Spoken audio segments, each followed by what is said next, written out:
Welcome back, everybody. It's Latin's Fight Picks. Today we will recap UFC 302, Makhachev versus Poirier. See what went right and what went wrong. Here's the board. It actually went really right, went really well. And honestly, apart from two really close matches, we would have nailed all of them. That's straight up. So let's go over it from most confident. Most confident with Makhachev. Makhachev should win, but it was just not really bettable at minus 550. You could have put him in a parlay, but even then, questionable. But I had him in a parlay. So, but then again, that's kind of degenerate. But I also had him. I did not have him on many parlays just because it wasn't worth the reward. But it was too tempting at least one time. But then again, like I said, I even had a sprinkle with Poirier in a parlay just because it was a plus 400. I mean, and he did pretty good, but yeah, as expected, he wasn't going to win. Good call. He won. He's the champ for a reason. Dawson, it was boring.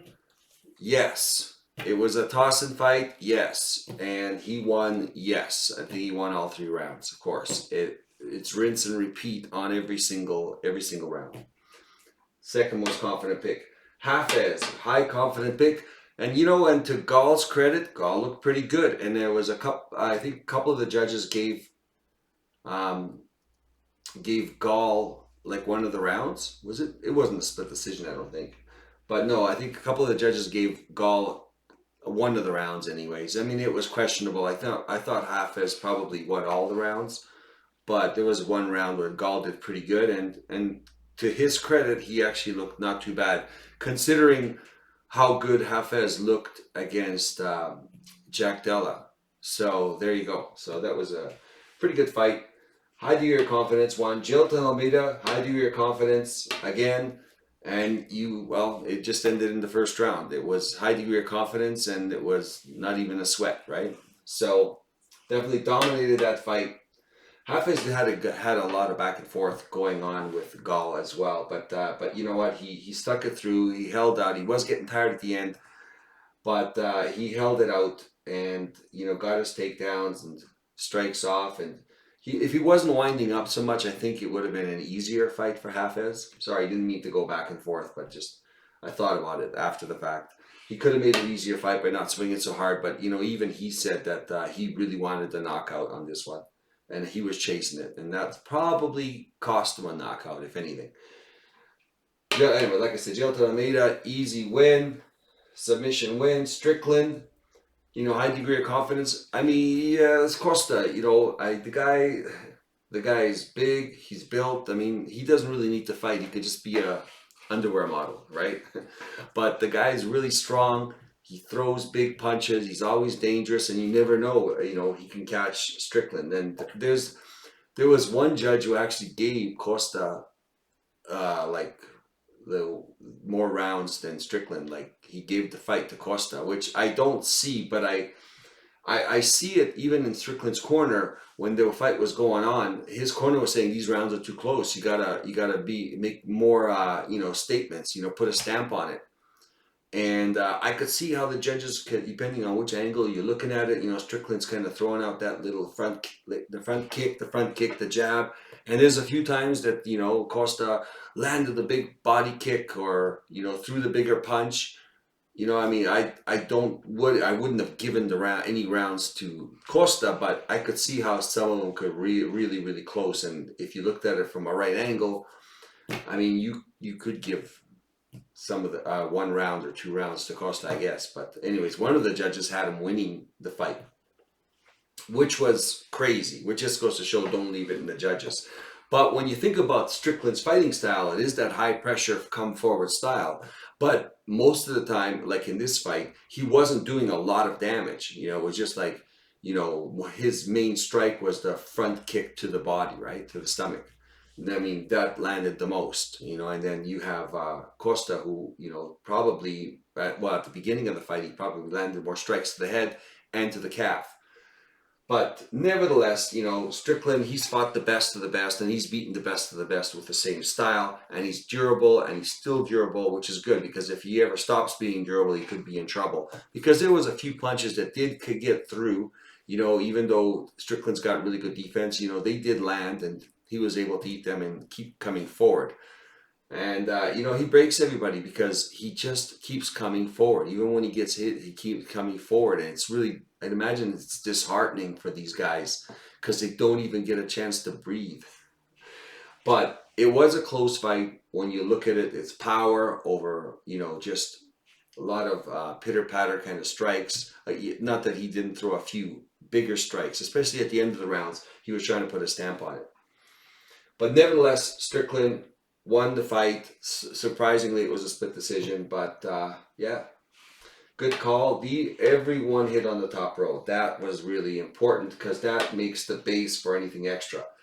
Perez went to the next one, which is the sixth fight. Perez won the fight. Yeah, it was fairly clear. Surprised that she really didn't do as well on the ground and did better on the feet. So you had Edwards improving on the ground and you had Perez improving on the feet.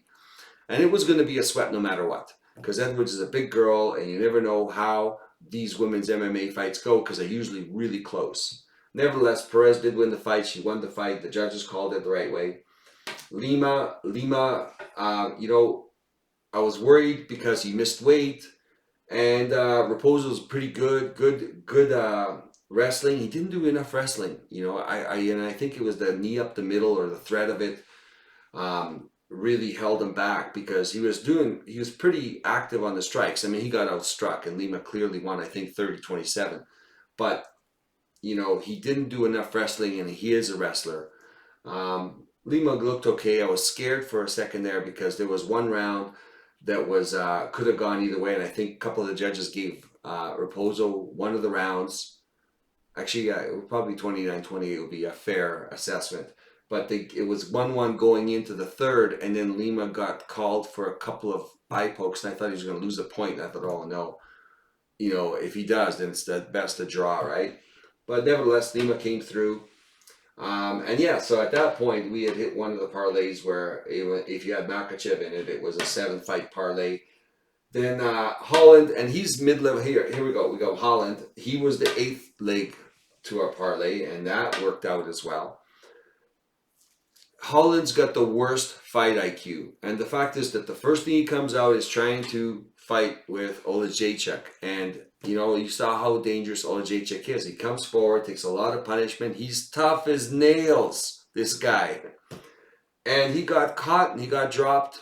I mean, it wasn't a KO type of shot. I thought it was a knockdown with maybe a little bit of off balance.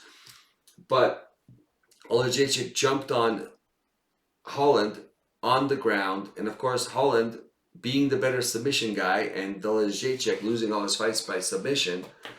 I mean, literally, Holland got to the position he should have been in by total accident because Olejniczak knocked him down.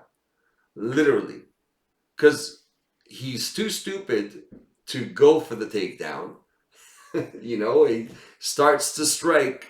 He should have been shooting for legs right away, but it was early. I'll give him that. Maybe he was planning that being part of the game plan after he, threw some punches and get his mind off the takedowns. Who knows? But nevertheless, Olejniczak did Holland a favor, forced Holland to the ground, and Holland, as expected by everybody who watches Holland, is good on the ground and pretty good with submissions against the guy who gets submitted. Should have been the game plan right off the start. So it literally fell into his lap. And Olejniczak, as tough as he is, you saw his elbow pop. He didn't tap. If anything, he was reaching over, trying to collect his arm and his elbow, just so it doesn't leave his body. And then, of course, the ref called it. And the ref made the right call. This guy's too tough. He's too tough for his own good. I'm glad they stopped it. It was just looking really gross. But Holland won that fight. We're on a roll. And then we got to these two guys. And these two guys, you know what? It's not that they did bad. They did really well. They were the underdogs. I mean, this is as much as you can expect from them. Rowe, great striker. But the fact is, Rowe, there is a little bit of a mental game that he loses as the fight goes on. And you see him get dejected and stuff like that. And it's very visible. He seems frustrated. He needs definitely some more mental training and a mental coach. But he looked good. You know, he won the first round. I think he lost the second round. It was 1-1 going into the third, I remember. And then I remember him getting within the first 30 seconds, tried for a takedown, got stuffed, and ended up reversing it and getting on top of Matthews. And honestly, I thought, what luck. But I looked at the time, I went, oh, this is such a bad time to get a takedown because Matthews had 4 minutes and 30 seconds to get back up. And I thought, okay, let's hope. And Rowe was doing pretty good on the ground, controlling it. And Matthews tried to get up, and Rowe went to get the back, and he rushed the position, went high, and he got reversed. And then that was all she wrote. Matthews didn't get off of him. It was a shame because it was close. Rowe could have won the fight. He could have won the fight standing, but as usual, he kind of slows down in the third round. He gets discouraged and disheartened if he hasn't knocked somebody out. But he managed to get on top, and all he had to do was just not lose the position. He would have won the fight, and he did. It's a shame. That ruined that part. Zaleski, again, you know, it was Brown did what Brown is expected to do, is strike from the outside. Zaleski, you know, he weathered the storm, and he won one of the rounds in the first two rounds. And going into the third round, it was 1-1. And Zaleski just had to land just a bigger shot. But, you know, Brown was defending the takedowns really well by the third round. And Zaleski was getting tired. You know, there was spots there where if it was earlier on in the fight, he probably would have taken Brown down. But Brown was able to fight it off just because how tired Zaleski was. So anyways, and then that decision went against him, and like I said, it was 1-1 going into the third at an underdog price. I mean, we were in a good spot, but those two didn't hit. Nevertheless, the biggest underdog we picked was Price, and Price dominated that fight. So it was 30-27 all the way around. And again, Price, he looked good. He didn't look great. But like I said, I like the way Morono fights, but I also don't like the way Morono fights, especially because I think he's a little chinny. I don't think he wears damage well. And Price is the kind of guy who could still throw power punches. His gas tank held up just as good as Morono's, so that wasn't an issue. And when he was landing, he was hurting Morono more than Morono was hurting him. But either one of them could have gone out. I was surprised that it actually went to a decision. I had a, Price by KO bet, and I thought for sure somebody's getting finished. But nevertheless, it was a great bet, plus 200 on Price. That underdog hit.